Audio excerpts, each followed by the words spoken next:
Halo guys, apa kabar kalian semua? Jumpa kembali bersama gua Bang Adi. Dan di video kali ini gua akan ngerangkum sebuah film yang berjudul Into the Dark Dawn. Film ini berkisah tentang seorang wanita karir yang baru saja menyelesaikan lemburnya. Namun malam itu semuanya berubah saat ia terjebak di dalam lift bersama seorang laki-laki yang tak dikenal. Dan tanpa banyak bacot, kita langsung masuk ke filmnya guys. Film ini dibuka dengan memperlihatkan ruangan perkantoran dan seorang wanita yang bernama Jennifer yang masih bekerja lembur hingga larut malam. Tampaknya Jennifer karyawan terakhir yang tersisa dalam kantor itu. Sementara karyawan yang lain sudah terlebih dahulu pulang untuk mempersiapkan hari libur Valentine masing-masing. Mengingat 3 hari ke depan yaitu hari Jumat, Sabtu, Minggu, dan hari Senin adalah hari libur yang cukup panjang. Setelah pekerjaannya selesai, Jennifer saat itu tidak segera langsung pulang. Namun dia mengirimkan sebuah pesan email kepada mantan tunangannya guys, yang berada di New York. Kalau dia berencana akan memesan tiket pesawat dan berangkat malam itu juga ke kota New York untuk bertemu sang mantan. Dengan harapan mereka masih bisa memperbaiki kembali hubungan mereka yang sempat terputus. Jennifer yang tidak ingin ketinggalan penerbangannya, ia lalu buru-buru keluar dan mengambil beberapa permen di atas meja. Sementara di kantor yang sama, tepatnya di toilet, ada seorang pria bernama Guy yang juga karyawan di kantor itu. Secara bersamaan, mereka menunggu di depan lift di lantai yang berbeda, di mana Jennifer dari lantai 49, sedangkan Guy masuk dari lantai 42. Saat itu sudah tak ada lagi karyawan yang berada di dalam kantor melainkan mereka berdua guys. Dan pada akhirnya suasana canggung di dalam lift yang sama-sama mereka rasakan. Hingga Guy mencoba membuka pembicaraan dengan Jennifer dan sedikit mulai bercanda. Namun saat itu Jennifer yang tampaknya tidak mengenali Guy lebih banyak memilih diam dan menjawab seadanya saja. Tak berapa lama, Guy yang masih saja mencoba mencairkan suasana kemudian berbasa-basi dengan memperlihatkan sebuah coretan gambar pada dinding. Namun tiba-tiba saat itu juga lift mendadak berhenti seketika. Tentu saja keduanya mulai panik dengan apa yang terjadi. Lalu mereka mencoba menekan beberapa tombol pada lift. Namun sayangnya tak ada satupun tombol yang berfungsi. Meskipun listrik di dalam lift tampaknya masihlah menyala. Usaha Guy tak berhenti sampai di situ saja guys. Ia mencoba membuka paksa pintu dengan sekuat tenaga. Namun tetap saja hasilnya tetaplah nihil. Hingga pada akhirnya Guy melambaikan tangannya ke arah kamera CCTV dan berharap masih ada seseorang di ruangan kontrol melihat keberadaan mereka. Namun sayangnya tak ada satupun jawaban dari ruangan kontrol tersebut guys. Kemudian mereka mencoba menggunakan ponsel untuk menghubungi 911. Namun lagi-lagi sialnya di luar jangkauan. Hal itu terjadi karena lokasi mereka berada di ruangan tertutup. Jennifer yang bingung secara spontan bertanya pada Guy dengan mengatakan kenapa tidak ada satu orang pun petugas keamanan di gedung ini yang bertugas malam itu. Dia khawatir akan ketinggalan pesawat kalau ia tidak segera keluar dari dalam lift tersebut. 15 menit kemudian, Guy kembali mencoba berteriak minta tolong ke arah pintu dan sesekali menggedor-gedorkan pintu lift tersebut. Namun tetap saja tak ada yang bisa mendengar panggilan mereka. Lalu Guy mendapatkan sebuah ide, di mana dia berpikir bisa saja di atas lift mungkin ada sebuah pintu darurat untuk keluar dari dalam lift tersebut. Namun karena langit-langit dinding tersebut cukup tinggi, Guy lalu meminta Jennifer untuk naik ke atas pundaknya. Jennifer yang awalnya sedikit canggung, mau tidak mau dengan terpaksa ia naik ke atas pundak Guy untuk menggapai sisi bagian atas langit-langit. Namun ketika Jennifer mulai meraba-raba sisi bagian atas, tetap saja Jennifer tidak menemukan apapun untuk bisa membuka langit-langit lift tersebut guys. 15 minutes. Setelah beberapa jam berlalu, Jennifer mulai pesimis dan merasa sudah terlambat untuk mengejar penerbangannya malam itu. Guy pun yang merasa kasihan lalu mencoba menghibur dengan memberikan candaan, berharap Jennifer dapat terhibur. Jennifer yang mulai terlihat usaha dan perhatian yang diberikan Guy kepadanya akhirnya mencoba membuka diri dan berkenalan dengan Guy saat itu juga. Nice to meet you guys. It's really nice to meet you. 4 jam telah berlalu, hingga suatu saat Jennifer merasakan hasrat ingin buang air kecil saat itu.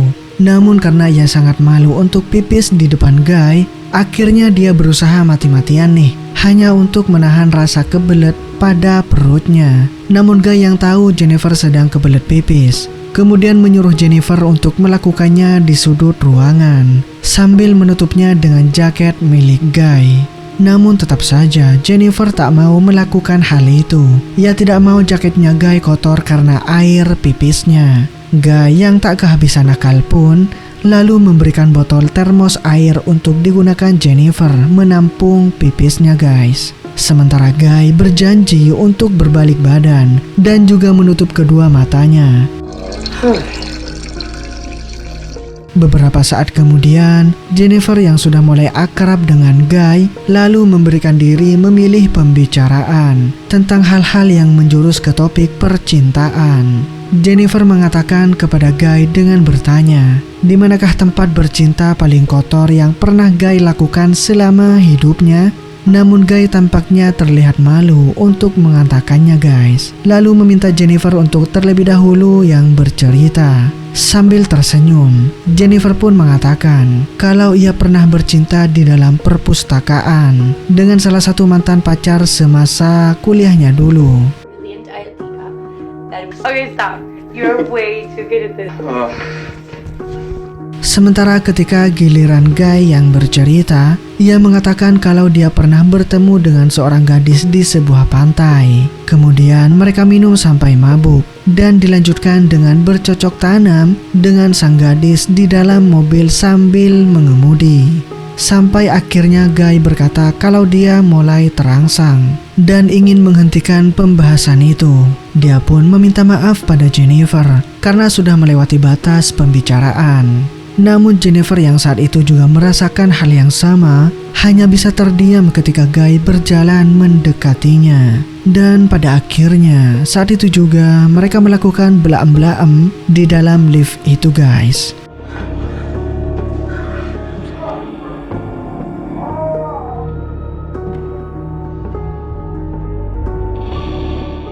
Setelah mereka menyelesaikan ritualnya, Guy kemudian mengatakan kalau dia mulai jatuh cinta pada Jennifer.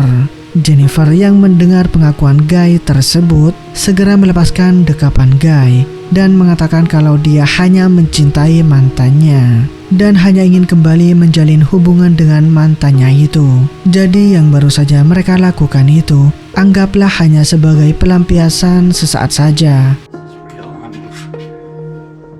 Namun siapa sangka, perkataan Jennifer itu sebenarnya sangatlah melukai perasaan Guy. Aduh, sakit banget guys. Dia mengatakan kalau Jennifer sebaiknya menyudahi hubungannya dengan sang mantan karena Guy yakin dia lebih pantas untuk Jennifer. Mendengar hal itu, Jennifer pun jadi kesal pada Guy karena tentu saja Jennifer masih mencintai mantan tunangannya itu.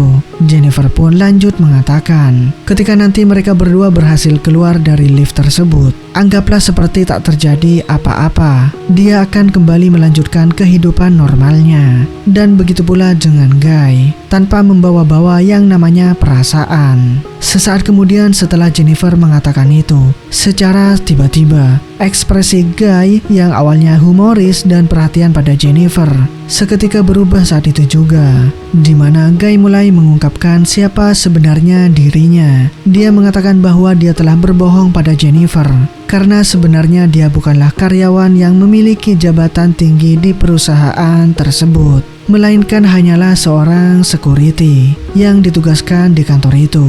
Kemudian dia juga mengeluarkan ponselnya dan menunjukkan hasil rekaman CCTV di saat Jennifer beraktivitas setiap harinya. Bahkan ketika Jennifer menunggu di depan lift saat pulang kantor malam itu, Jennifer yang tahu fakta itu seketika kaget, seakan-akan tak percaya pengakuan dari pria tersebut. Pria itu lalu melanjutkan dengan mengatakan, dia sebenarnya sudah lama bekerja di kantor itu, namun tak ada seorang pun yang peduli padanya. Hanya karena status sosialnya yang dianggap hanyalah orang security, Guy tak habis pikir bagaimana Jennifer bisa mencintai dan ingin kembali pada mantannya. Padahal Guy yang lebih tahu tentang Jennifer seutuhnya. Lalu ia juga mengatakan kalau kejadian terjebak di lift ini bukanlah sebuah kebetulan, namun hal itu adalah sesuatu yang sudah lama ia rencanakan. Guy kemudian mengeluarkan kunci lift dan menunjukkan dengan membuka pintu, yang kemudian ia sengaja memblokir pintu itu kembali guys. Saat itu juga Jennifer yang sudah tak tahan lagi dengan obsesi gila pria itu, kemudian mengatakan akan melaporkannya kepada polisi, sehingga membuat Guy membusuk di penjara. Kemudian dengan berani, Jennifer mencoba merebut kunci itu dari Guy. Namun ketika Jennifer merebut kunci itu, tanpa sengaja ia mematahkan kuncinya guys.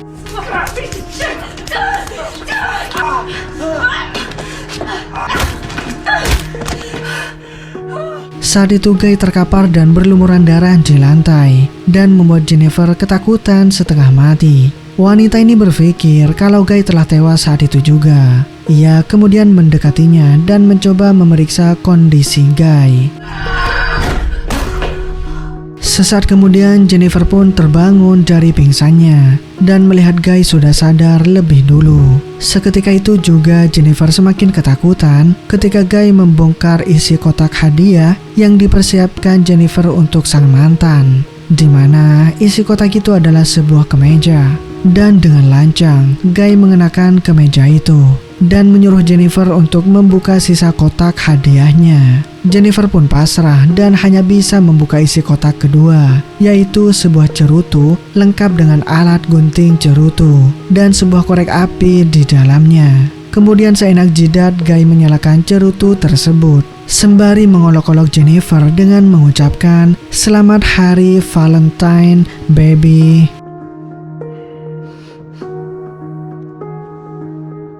Beberapa saat kemudian, Guy tiba-tiba meminta maaf pada Jennifer karena telah membuatnya takut saat itu. Dia berharap Jennifer mau berdamai dengannya. Namun Jennifer hanya diam dan tak menjawab sepatah kata pun. Jennifer yang melihat Guy sepertinya telah sadar akan kesalahannya mencoba untuk berdamai. Lalu Guy mencoba mengeluarkan mereka dari lift itu dengan membobol salah satu panel di langit-langit pada lift. Holy shit!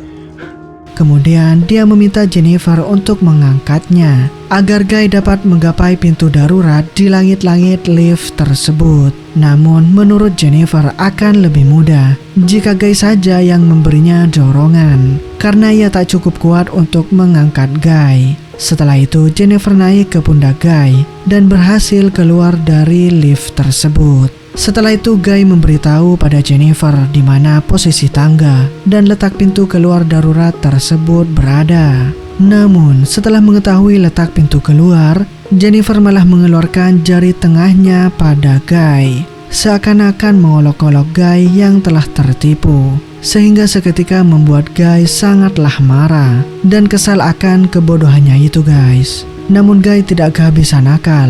Ia mengikat dua potong pakaian menjadi satu, kemudian melemparkan ke lubang pintu langit-langit tersebut. Dan Guy pun berhasil naik mengejar Jennifer yang masih berusaha menuju ke pintu darurat. No, you're gonna die. You better fucking... Ketika Jennifer sudah berhasil membuka pintu darurat itu, ia lalu berteriak meminta tolong, berharap seseorang mendengar teriakannya. Namun tiba-tiba saat itu Jennifer tersadar lebih dulu dari pingsannya. ia melihat detektor pendeteksi asap. Jennifer berencana menyalakan api pada cerutu yang bertujuan untuk menyalakan alarm otomatis. Namun sayangnya usahanya itu tak berhasil karena asap yang dihasilkan oleh cerutu tidak terlalu banyak. Jennifer pun lalu mencoba membakar sebuah kertas untuk menghasilkan asap yang lebih banyak lagi guys. Namun saat itu Guy mulai sadar. Tapi untung saja dengan cepat Jennifer berhasil melumpuhkan Guy. Crazy bitch! Setelah itu Jenny mengambil pemotong cerutu dan sebuah korek api. Ia mengancam akan memotong burungnya Guy karena sudah berbuat kejam pada dirinya. No, wait.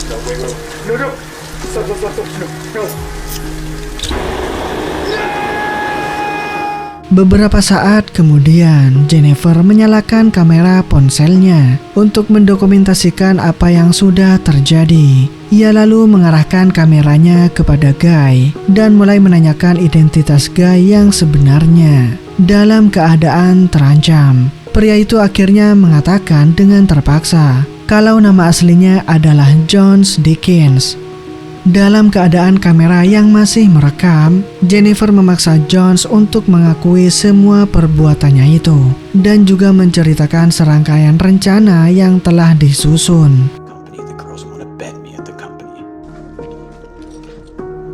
Waktu pun terus berlalu dan tanpa terasa hari Senin pun telah tiba. Yang artinya mereka berada dalam lift sudah 3 hari lamanya guys. Namun mereka masih terjebak dan belum mendapatkan pertolongan. Pada malam harinya, seorang security yang juga rekan kerjanya Jones, yaitu bernama Eddie, secara kebetulan mengunjungi kantor bersama dengan pacarnya. Namun dia melihat keanehan ketika tidak melihat Jones yang seharusnya bekerja mengawasi kantor itu. Eddie pun melihat ke arah kamera CCTV dan seketika kaget saat melihat Jones dan Jennifer tergeletak di dalam lift. Lalu Eddie pun mencoba memanggil mereka menggunakan mikrofon yang tersambung di seluruh gedung. Dan panggilan tersebut berhasil membuat Jennifer terbangun dan meminta Eddie untuk mengeluarkannya dari lift tersebut. Tak perlu menunggu waktu yang lama, Eddie langsung beranjak menuju ke lift tersebut, meninggalkan pacarnya yang sedang tertidur di sofa. Hey, bro! Hey! We've been in here for days. Please escape. Eddie mencoba membuka pintu lift itu secara paksa dengan mencongkelnya menggunakan sebuah linggis. Sementara Jennifer yang sudah tak sabar ingin keluar, kemudian mencoba menjulurkan kepalanya keluar pintu. Namun Eddie menyuruhnya kembali masuk ke dalam agar dia bisa membuka pintu itu sepenuhnya guys. Namun tiba-tiba Jones memukul Jennifer tanpa dilihat oleh Eddie saat itu. Lalu Jones berteriak memanggil Eddie untuk menolongnya. Eddie pun yang tak mengerti apa yang sebenarnya sedang terjadi, dengan polosnya naik ke atas dan mencoba menolong rekannya itu. Namun tiba-tiba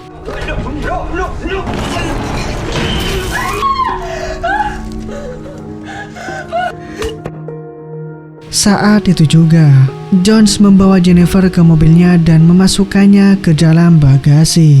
Setelah itu Jones kembali ke gedung dan membuang tubuh Eddie beserta dengan pakaiannya. Setelah menghilangkan jejak Eddie, ia kemudian membersihkan dirinya dan mengenakan seragam security miliknya guys. Setelah itu, ia berjalan masuk ke dalam ruangan resepsionis, lalu menghapus semua rekaman video CCTV untuk menghilangkan jejak perbuatannya itu.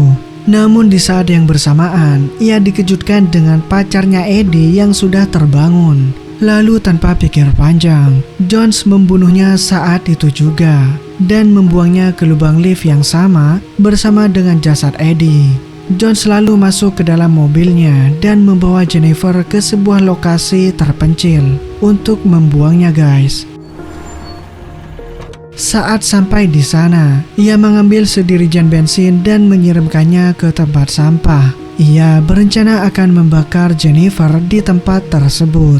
Dan saat Jones membuka bagasi mobilnya, ia dikagetkan dengan Jennifer yang sudah tak bergerak. Namun sebenarnya ia berpura-pura mati. Kemudian Jones kembali ke tempat sampah. Namun secara tiba-tiba, Jennifer secara perlahan-lahan keluar dari bagasi dan memukul kepala Jones dengan sebuah dirijen. Dengan panik, Jennifer kemudian masuk ke dalam mobil dan hendak kabur dari sana guys. Namun saat itu, ia melihat cerutu yang masih menyala di dalam mobil tersebut. Dengan rasa dendam, Jennifer lalu memundurkan mobil tersebut dengan cepat dengan menabrakkan tubuh Jones dengan keras yang membuat Jones terpental masuk ke dalam bak sampah yang sudah dibasahi oleh bensin. Tak perlu pikir panjang lagi, Jennifer lalu mengambil cerutu itu dan melemparkannya ke bak sampah tersebut hingga membuat Jones tewas terbakar hidup-hidup guys. Dan film pun berakhir.